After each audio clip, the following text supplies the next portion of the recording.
I overheard my sister confess her love for my fiancé. I never imagined that a simple dinner delay could turn into the beginning of the worst nightmare of my life. My name is Emily. I'm 27 years old, and until a few weeks ago, I thought my life was pretty much perfect. I was engaged to Ethan, an amazing guy, stable, funny, someone everyone adored. And when I say everyone, that included my younger sister, Hannah. Hannah has always been the kind of person who steals the spotlight effortlessly. She's 3 years younger, beautiful, charismatic, the kind of girl who looks like she could be in a shampoo commercial. While I've always been more reserved, Hannah was the star of the family. When Ethan and I got engaged, she seemed the most excited, helping me pick out my dress, planning the bridal shower, making endless Pinterest boards. I never suspected a thing. The night everything changed, we had planned dinner at my place, me, Ethan, and Hannah. I was coming from work, Ethan was already at the apartment, and Hannah was going to swing by to help us get things ready.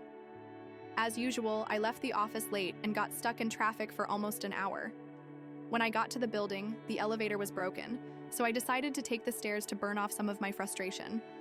Somewhere around the 4th floor, I realized I had forgotten my keys, but I figured the door would be unlocked since Ethan and Hannah were already there.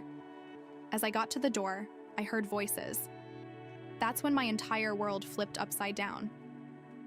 The door was slightly ajar, and I could hear everything. Hannah's voice was low, but I heard her clearly. I can't keep this to myself anymore, Ethan. I love you. Time literally stopped. My chest tightened, my breath caught, and I froze with my hand on the doorknob, my head spinning. In that moment, I wanted to believe I had misunderstood. Maybe it was a joke, or I was dreaming. But when I pushed the door open, I saw Hannah sitting on the couch, holding Ethan's hands, eyes red from crying. They hadn't noticed me yet. I just stood there, silent, while Ethan shook his head and said, "You know this can't happen." I left without making a sound. I ran down the stairs, jumped in my car, and sat there alone until the city was swallowed by night. When I finally went back upstairs, Hannah had already left, and Ethan acted completely normal, like nothing had happened. I pretended too, as if I hadn't just heard my own sister confess her love for my fiancé. The following days were unbearable. I felt like a stranger in my own life. I started watching them differently, noticing the subtle touches, the lingering looks, the 2 a.m. texts on Ethan's phone that he claimed were work stuff. Little by little, the signs I'd never wanted to see began to pile up. At the end of that week, I almost lost it. I was digging through a beach bag Hannah had left at my place after we spent Sunday together. We had this silly habit of keeping little souvenirs in it: seashells, ticket stubs, cards. That's when I found a note, written in her handwriting. "I've never felt more alive than when I'm with you. I can't keep living in the shadows." I knew her handwriting instantly. And even worse, the note was clearly meant for Ethan. My entire body went numb. That night, I made a decision. I needed proof. I started combing through everything: my phone, my laptop, social media, and then I did something I never thought I'd do. I installed a tracking app on Ethan's phone to monitor his messages. I know it sounds invasive, but I was losing my mind. I needed to know the truth. What I found wasn't exactly what I expected. The messages between Ethan and Hannah weren't explicitly romantic, but there was a level of intimacy that shouldn't exist between a man and his future sister-in-law.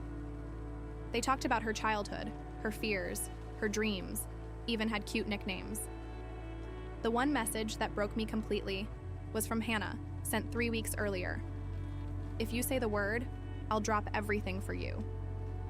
Still, Ethan never seemed to reciprocate directly. He'd dodge, give vague responses, change the subject. I started to wonder if he was just caught in something he didn't ask for. Maybe he really hadn't done anything but listen. Then came the final blow. The next weekend, my whole family went to the lake. We rent a house there every summer. I knew Ethan and Hannah would get there before me since I had to work through Saturday. I wasn't planning on arriving early, but I managed to finish everything ahead of schedule and decided to surprise them. When I walked into the house, the living room was empty. I could hear laughter upstairs. My heart pounded. I climbed the stairs slowly, every step heavier than the last. As I got closer to the guest room, I heard their voices. Hannah was saying, "We don't have to hide it anymore. She'll never understand you like I do." Ethan just let out a deep sigh. I threw the door open. And there they were, fully clothed, but sitting on the bed way too close for any innocent excuse. Hannah jumped like she'd been electrocuted. Ethan stood up, stammering some pathetic excuse. I didn't say a word. I just turned around, got in my car, and drove aimlessly for hours. That Monday, I broke things off with Ethan. He cried, begged, swore nothing physical had happened, that it was just an emotional mess. Hannah disappeared.